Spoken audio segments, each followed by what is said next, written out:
Pwede yan. Pwede. Nice one. Uy, silong. Ay, ipupush. Kapag uy, talo na naman. Ba yan?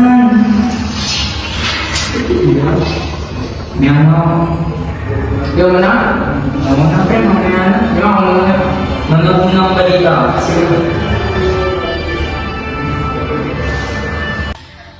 At Maynila, imposibleng hindi ko Pre, ganito ang pakuhay na naman sila.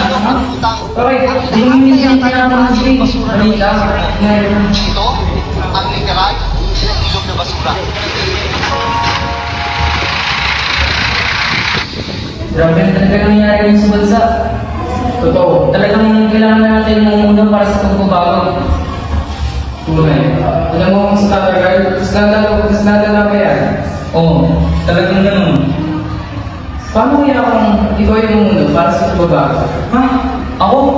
Sino mong naniniwala sa kabataan katulad ko? Yung mga kabataan na ganyan mag-isip sa'yo. Umayaw agad sila dahil pala nila wala maniniwala sa kanila. Eh kung may makinig nga, may sasama ba sa akin para gawin yung pagbabago na gusto ko? Oo naman, ako. Kung may makinig man, eh di ituloy natin. Sige, subukan ko. Salamat sa payo.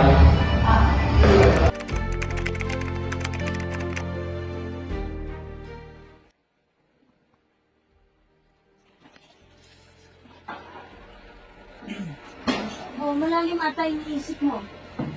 Nay, may isa sana akong sabihin. Kasi sumasanong ko sa ating barangay para magkaroon ng tamang basura dito sa akin. Ako bang makakatulong kami sa'yo? Huwag kang ganyan sa anak mo. Buti pa nga siya nakikita niyo yung mga problema dito sa kailangan. Paano natin matutulungan yan? Tagal ng problema yan dito, hindi sa aksyonan. Kaya nga tutulungan yung anak mo eh.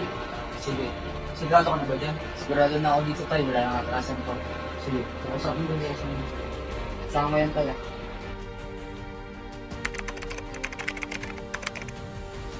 Really kayong lahat.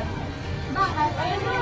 Sabihin nila tatay yung plano ko sa barangay. Ay, well, nice one. Tsaka simula ngayon, unti-unti na rin nilinis natin yung paligid. Sige, pero madami naman tutulong sa atin. Marami na rin mga nakausap. Sige, simula tayo bukas. Ano sa akin?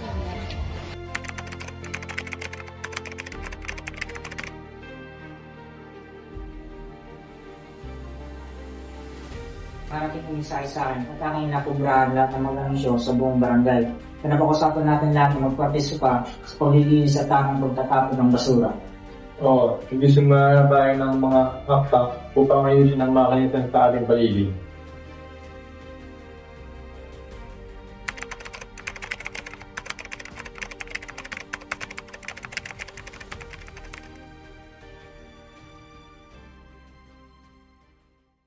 Okay, magandang nga pang sa inyong lahat. Ako nga po pala si Don Ronald at narito po ako upang kapatid sa inyo na magkaroon tayo ng isang malawakang paglilinis para po sa ating barangay. At sana po ay dumulo po ang lahat. Buti naman nabigyan paraan yung mga problema ng mga basura dito. Kaya nga, ayain ko mga kaibigan ko para makatulong. Mas magaan kung marami tayo.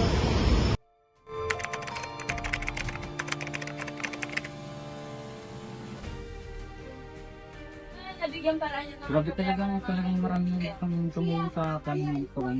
Oo nga, sana may maayos yan. Pausapan po namin kayong lahat na maging marespeto sa mga kasama natin habang naglilinis. Matuto po tayong magtulungan upang mapabilis ang ating paglilinis. Sana po magdala kayo ng mga kagamitan sa paglilinis.